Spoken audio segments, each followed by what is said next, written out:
You can see market is generating the low resistance liquidity. There is a point of interest, strong selling here.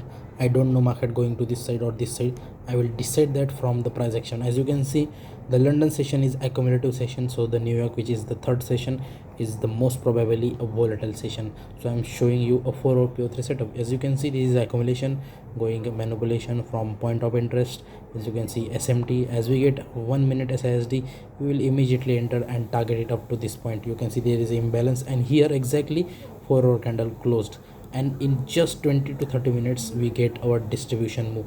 I will enter here as a 4-hour PO3 setup. We get SMT and CISD, but in the London session we didn't get target, and actually from this proportional block market reject goes and hit our SL. Our SL is here, we entered here, our SL is here, that is trailing SL, and I exited my quantity at cost to cost, or we say so in some profit. So that's a good risk management technique you should apply here. So this is actually a 4 PO3 setup, which is actually a good session, a good setup, which gives just in 30 minutes your distribution. You can see there is a CISD at 1 minute time frame, and as we get a CISD, you can see this fair value gap, 1 minute fair value gap. As we get CISD, you should be enter here at here exactly, hammer form. You have to enter here and putting the SL above this FEG. You can say SPX is pushed up to this, and we get SMT here, that is SPX rebalance to this fair value gap.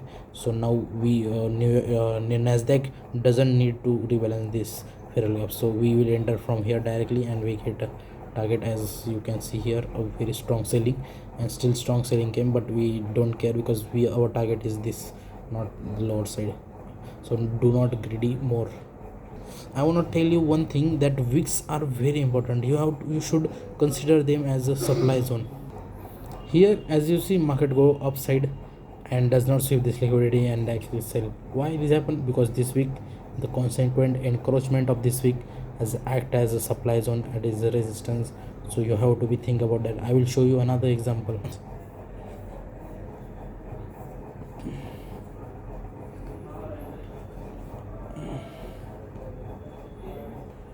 You can see this is also for PO3 setup. As we get a distribution, this consequent encouragement of this week act as a support, and price will bounce from that. So whenever in the market this type of wick is present, you have to be careful that it may be act as a support or resistance which can hit your SL. So you have to be apply risk management at this point.